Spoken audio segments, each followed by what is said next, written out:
Please, mate, welcome our next very special guest from the Collingwood Football Club, Tyson Goldsack, everybody.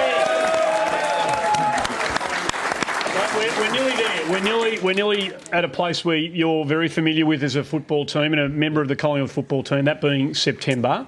Do you reckon you've got a big shot to fire? There's some doubters out there now, particularly after the West Coast game last week. Do you reckon you've got a big shot to fire? Yeah, I reckon on our day, we can beat any team. We've proven that. So, very exciting. We have been known to play good finals games. There's a lot of haters out there, mate. A lot of haters. No, there's a lot of likers as well.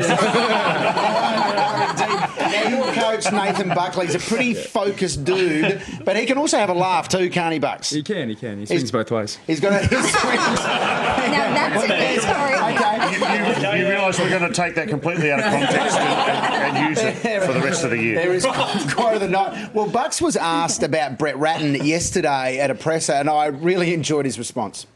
It's happening sort of external to us and aside from us. It's in the same industry and clearly there's a bit of parallel universe in there. You say that you sort of feel like it's a bit of a parallel universe between you and Ratton. What do you mean by that?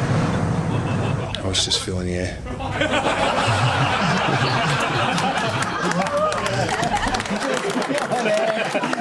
Kevin Sheedy's been doing that for years. I love that he was honest, though. I mean, often they just keep going and you're like, you are filling it out, but at least he admitted it. Yeah, Mick would have kept going until everyone else didn't understand it. Hey, I want to ask you about that. I mean, don't knock the Carlton coach. Buckley's the young breed. Mick will be an old breed if he comes back in. Yes. Can a 59-year-old man still cut it in modern-day coaching? I think so, yeah. I mean, the experience that he has alone is so valuable for a team like Carlton, I guess. And as long as you've got kind of younger coaches around him as well, then they can bring that kind of enthusiasm. And yeah, he's a really good coach and has proven that. So. 59-year-old man can play fullback for Essendon.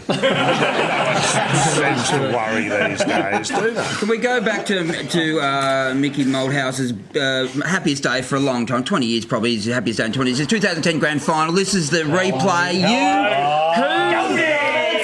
First goal of the game, you got called up. You didn't play in the drawn game. We're calling Goldsack the difference. Goldsack factor. Yeah, and your mother, she did have a bet on you getting the first goal, didn't she? She did. How much sweet cash did she get? Yeah? She put $5 on me, so she's a big spender. but, I think it was paying about $80 so she. Oh, there you go. I don't want to work that out. No Christmas visit for her, yeah? Now, No, it was good. Is it true that you and Travis are very good friends? We are, yeah. You quite are? close, yeah. So how is he going through all of this? I mean, he's putting up with this sort of, and it's... There, I was on the screen there. Oh, okay. This is... Okay. The camera wasn't really focused on you, was it? They film your games every weekend. How is he dealing with this? I don't know. It's hard to say, I mean, because away from the club, he's just a normal bloke, so he can kind of switch off from football. But it has to be having some sort of effect, and you'd see that a bit. His games haven't been that bad. I mean, statistically wise, they're not that down from the last couple of years. It's just, I suppose, the amount of talk from the media just kind of compounds it. Does he share stuff with you? What's he doing, man?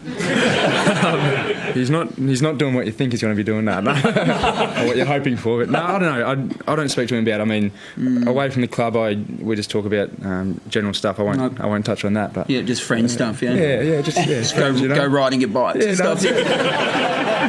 President, play archery and bocce and all the rest. It's all getting a bit awkward over there. You can come one day. He will, don't you worry. He'll be there. I've got a 10-speed.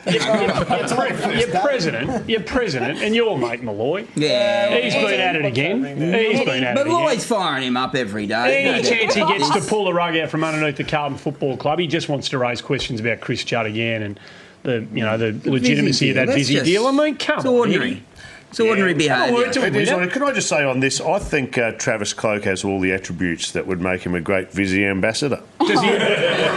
Don't you think he could go there? And does he work hard? Because Juddy works hard at it. Does he? Yes, he does. What, as a Vizzy ambassador? Yes. Well, I suppose he spends a lot of time in the office, so we go and have a look. There's his office. He's a recycling nut. The teams are in, Sam, and there is a massive selection for the Collingwood Football Club. Indeed, Chris Dawes is out. Several changes, but Chris is the one that's, I suppose, grabbing our attention. Talk us through that decision. Well, it wasn't mine, but No. sorry. I don't know. I suppose he hasn't been in great form, but I suppose the coaches have kind of, I don't know, decided not to go with him and take a different approach against Essendon and see what happens, I guess. But it's obviously a shock to him and the rest of the club, and hopefully we get something out of it and come back next week. Yeah, this is actually the reaction of the playing group when they were told that Chris Dawes wouldn't be playing this week.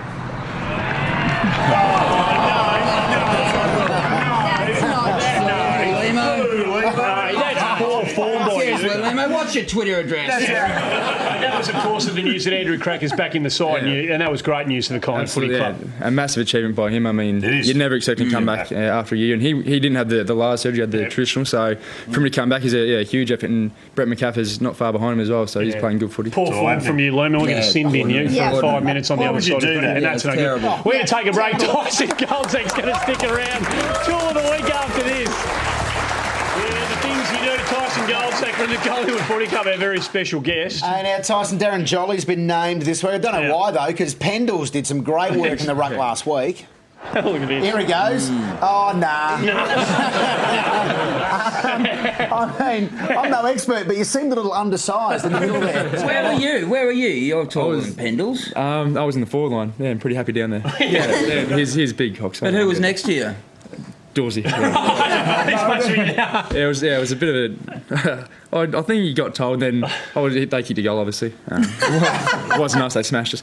So I got down in the forward line, turned around, Dawsey standing right next to me. I thought, mate, you're meant to be in the middle, I think. Look up there, and Pendle's just to stand in the circle, looking up against... and Dawsey's in the reserves, and there's... But he did get the next tap. Hey, now it's time for our favourite segment here on the show. It's the Home Hardware.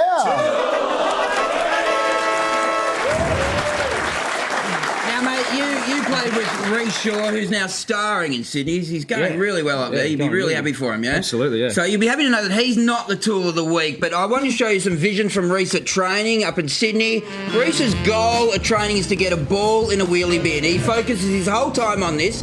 This went on for quite a while. We've had to edit this. This went on for about 45 minutes. Reece just wants to put the ball in the bin. It's his life's dream. It's his life's mission. He needs to do this. He needs to... Who are you? You ruined Reece Shaw's life.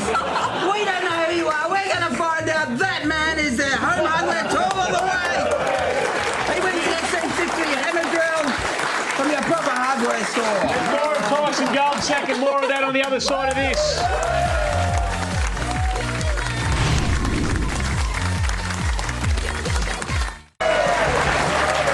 Welcome back to the show, Tyson Goldsack, our special guest. Footy clubs are fantastic places. We all know that. Bo Vernon, a young fella playing bush footy, had a terrible accident. He was left a quadriplegic. His old man, of course, Darryl Vernon, former player at the Richmond Footy Club. The Tigers and the Bombers have got an auction behind him. going. There's a fundraiser in progress tonight, but there's also a live auction on the net, which goes till 10:30. Here's the web address. Get onto it. Have a look at the items. There's some fantastic stuff there. Get involved. They're fantastic places to be in times of trouble. There's no question about that.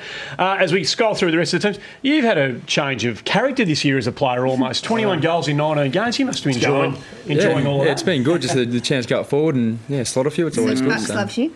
You love Bucks. He likes it when I kick goals and tackle people, I guess. But no, there wasn't much room down back, so I had to. Is your mum going to have a bet on Travis Coke going to Carlton? Because I'm like in on it. If Mum's betting days are over, I think. What about Adelaide, mate? Adelaide are going to finish up near the top. Are you scared of Adelaide? We've already beaten them, but they are a good team. And like anyone on the day, like if they play good and we play bad, then they're going to beat us. Sounds like you're not scared of Adelaide, yeah? Not overly. No. I don't really. Who are you most scared of in the 8? Which team would you least like to come up against? He wants you to say Hawthorn. Hawthorn, obviously a dangerous team, but like we spoke about Geelong earlier, they're just as good. Mate, it's been really terrific to have you on the show. You've been a breath of fresh air. We wish you all the very best for the rest of the year. Tyson Goldsack, our very special guest. We thank Chris Scott for coming on the show. That's it for us. See you next week.